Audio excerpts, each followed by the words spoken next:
దేశంలో పెద్ద మార్పు తీసుకురావడానికి బీఆర్ఎస్ పార్టీని ఆవిష్కరించామని రాష్ట్ర ప్రణాళిక సంఘం ఉపాధ్యక్షుడు బోయినపల్లి వినోద్ కుమార్ అన్నారు.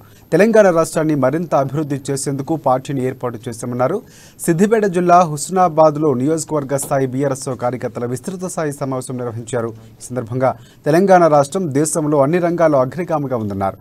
దీన్ని చూసి ఓర్వలేక కళ్ళు మంటలతో కేంద్రం రాష్ట్రంపై కుట్రలు చేస్తుందని అన్నారు. ఇక బోయినపల్లి వినోద్ కుమార్ రాష్ట్రానికి రావాల్సిన నిధులు బ్యాంకు రుణాలను అడ్డుకుంటుందని ఆరోపించారు.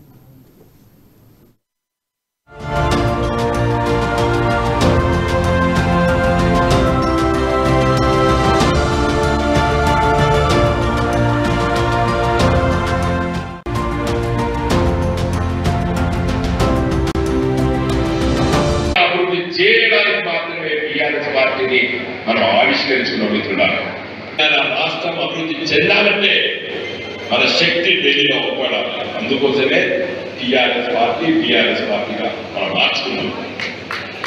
ఇక్కడ కేసీఆర్ గారు కానీ మాలాంటి వాళ్ళకి కానీ ఎందుకు టీఆర్ఎస్ గా మార్చవలసి వచ్చిందో ఇప్పుడు చెప్తున్నాను నేను.